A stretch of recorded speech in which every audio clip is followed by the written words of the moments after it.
Bonjour, bonjour chers téléspectateurs. Effectivement, dans l'éditorial du jour, je traite du thème suivant, l'Ivoirien et sa rumeur qui tue. La rumeur qui tue au propre comme au figuré.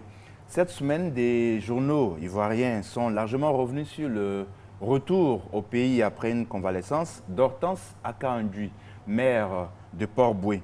À propos d'elle, combien de rumeurs n'ont pas circulé, notamment sur les réseaux sociaux, en tout cas ces dernières semaines, et à travers des SMS, relayant de fausses informations avec la même délectation morbide. Bon sang, nous sommes au XXIe siècle.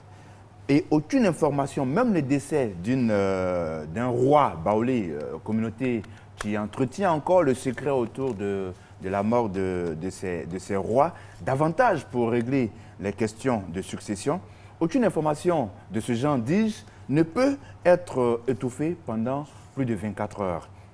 De fait, la propagation de fausses rumeurs à caractère morbide, mortifère ou violent est devenue un jeu favori pour certains Ivoiriens, pour de nombreux Ivoiriens malheureusement, devenus plus journalistes que les journalistes de métier, devenus des guetteurs de scoops mouillés, des paparazzis.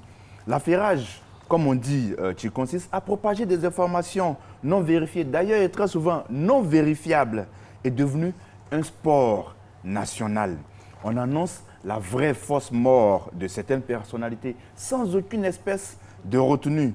On propage de fausses rumeurs, des prophéties douteuses, des informations touchant à la réputation de certaines personnes, à la stabilité communautaire, toujours avec la même insouciance. Je dirais la même inconscience, parce qu'on ne mesure pas la portée psychologique sur les individus. Le drame intérieur des victimes et de leurs proches, on en nature. Bref, la question est, comment en sommes-nous arrivés là?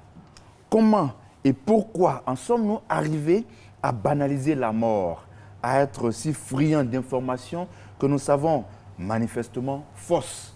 Les psychologues, les sociologues répondront à la problématique. En attendant, je vous invite à faire un exercice. Faites un tour un jour à un levée de corps. Vous noterez que la plupart des gens qui y participent en dehors de la famille restreinte et pleurée n'observent pas le deuil, n'a pas une attitude de recueillement. Vous verrez certains rigoler ou faire des blagues, d'autres se donner bruyamment des tapes amicales. On a tant et si bien banalisé le deuil, la mort, que certaines personnes se rendant à des funérailles, prétendent aller participer à Tonnerre, titre éponyme d'une télé-réalité ivoirienne qui a eu du succès. On va donc aux funérailles pour danser, comme on balance des rumeurs violentes pour rigoler. On dira que c'est culturel, mais c'est faux. Nos ancêtres respectaient le deuil et étaient réservés face à la mort.